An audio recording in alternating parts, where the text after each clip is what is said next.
abdiidhumaan eeggachuu qofaadha. Humni kun beela cabsateera. Bu'aa ba'iin akka kanaa kan isa quunname humni poolisii kallattii kanaa bakka leenjiin loltummaa adda bilisummaa Oromoo itti kennamu ga'ee jira amma. Kopheen dhiyeenyatti argame kunis waa jiraachuu isaatiif mallattoo guddaadha. Namni jiraatu malee kopheen eessaa as dhufaree? Amma ragaan sochiin namaa toora kana akka jiru akeeku argameera shakkii malee. Kana qabatanii bal'isuun funduratti adeemuun eenyufaa yoom as turan isa jedhuufis hubannaa shakkiidhaan ala ta'e qabachiisuudhaaf gargaara. Waa malee manni dhaaruu akka jedhan san ta'e akkuma xiqqoo adeemameen iddoon kun sochiin bal'aa kan keessa ture ta'uusaa hubatame. Muggiidhaa garjiidhaa achi saaraa baraa achi laga kojjii gaanii gaara saarrootti fulla'uudhaaf deemsa guyyaa 7 gaafata. Kana adeemuudhaaf ammas qophiidha. Achi booddee Katangaan guyyaa keessaa sa'aatii 7 irratti immoo waraanni marsaa lammeessuudhaa jalqabameera.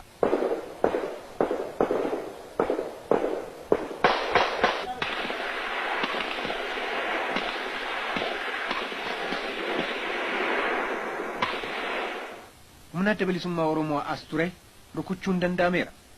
Yeroo adda addaatti qonnaan bultoota hedduu kan ajjeese. Humna loo'ee gara giddu galeessa biyyattiitti seene geessisu kan bobbaasu Laggasaa Wagii garuu as buuteensaa dhabameera. Dhugaan tokko garuu jira.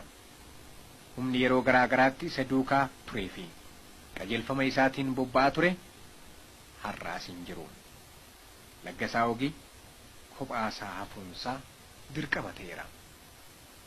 Innis jedhan ji'a tokko oliif kophaa jiraateera. Adeemsa keessa waan nyaatu dhabeera. Uffatas hin qabu. Maarree namni kun garamitti adeeman jettanii? Inni silaa malan dhabu jedhan. Kanaafuu waa malateera har'as.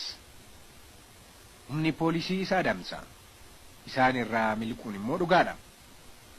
Barbaachi poolisii itti fufeera. Argachuun garuu isaan taane. Qonnaan bulaa ajjeesaa saamee saamsisaa kan ture Laggasaa Wagii har'a keessummaa mana qonnaan bulaa tokko dhaqaa jira. Na uwwisaa na nyaachisaa jedhee gaafachuu. Achi hoo. Galgala sa'aatii 4 nuuf. Sa'aatii 4 nuunaan buddeenaa kennee baatiriitti qabnaan baatirii natti hin qabinii buddeenaa kennee du'aa kootii jedhe. Isa booddee buddeen ka'ee lafa warraa koo kaasee buddeen kenneef.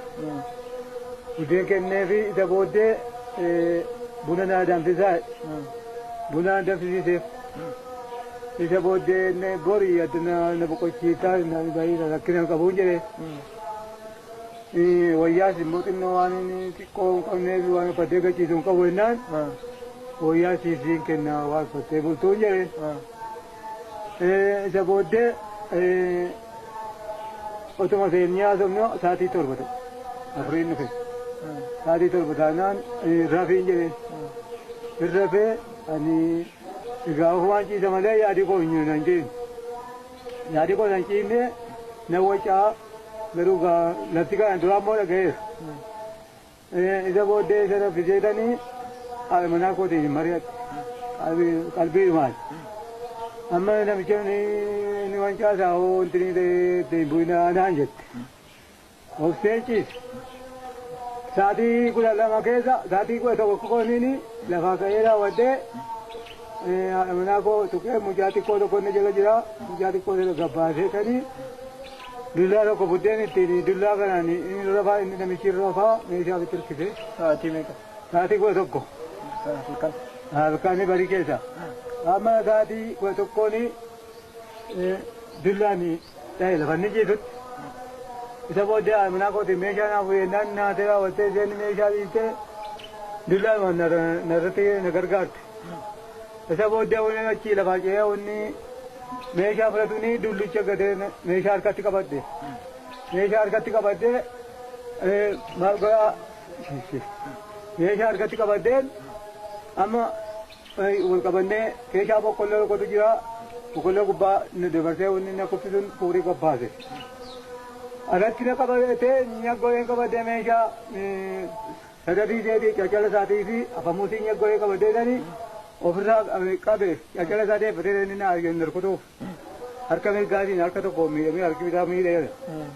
Ammoo kanaanini haati manaa kun irratti irree nooftii rukuta'u rukutti inni iyyiti namni naaf hirmatu inni dhabame akka namatti sila tuqu nan dhabe. Isa booddee otuma iyyitu deemtuu naatee ulee gattee harkumaan nagatti tumti.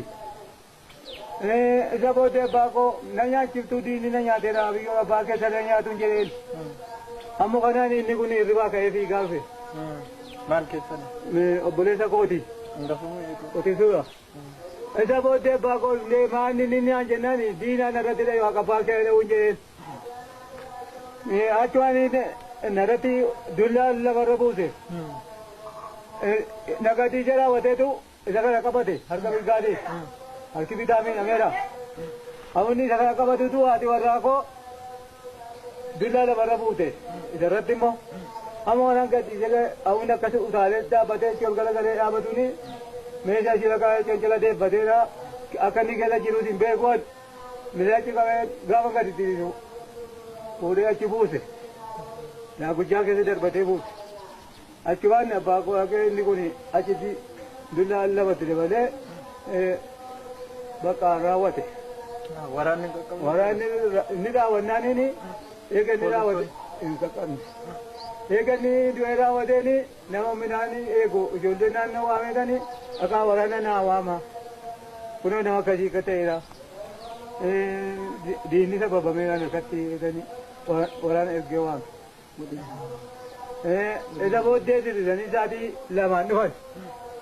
Dhufanii baakoo qawwee dhukaasa bananii daddasii tokkosanii hawuu eeganii waraqaa isaa meeshaa isaa fudhanii ilaalanii maqaan isaa isa. Maqaan isaa isa. Ammoo kanaan egaa ittiin birmatee akka nama 300 olii ta'a namni birmatee guyyaa guutummaarra oollee intiniidhaan dhufanii qarratanii namicha walgahii gaafa yaa'e sanas qarratanii baakoo fuudhanii galjeetti finne laalootti finne finnaa warri galjeedhaan dhufanii nuukaa fuudhanii kana haalli koo. Otoo akkasiin go'iin dura eenyu isin gorfame barumsa isaa hin barumsa isaa baruma walgahii yaasisu nama akkasii arginaan akka itti kaatanii kan jedhani walgahii keessatti hin dhagaye. Kanatu wanneedhaan akka kaanaaniin kan hojjedhe. Waggaa dheeraadhaaf uummata dararaa kan ture Laggasaa Wagii qonnaan bulaa naannootiin ajjeefameera. Nagaan naannoo kanaa eegamuudhaaf humni farra nagaa rukutameera. Durataa adda bilisummaa Oromooti kan ofiin jedhan Daawud Ibsaa Laggasaa Wagii ajjeefamuusaa amananii humna waraana mootummaatu ajjeesee jedhanii sobaniiru. Raadiyoo alaa tokkoof dhiyeenyatti yeroo ibsanitti dhugaan jiru garuu faallaa kanaati. Humni waraanaa kallattii adda addaan bobba'e booddeetti deebi'aa jira. Karaan yoo deeman guyyaa 7 guutuu fixe deebiitti immoo guyyaa 2 qofaadha kan gaafate. Karaan maaf gabaabbate yoo jettan ummatatu karaa gabaabaa akeeke. Lagni ammallee inuma jira. Asittis ummatatu akka itti ce'an agarsiisa. Kanaan gargaaramee humni poolisii gara booddeetti adeemsa isaa itti fufeera. Bishaan daakuudhaanis ni gargaara ummati. Meeshaa isaaniis baadhachuudhaan.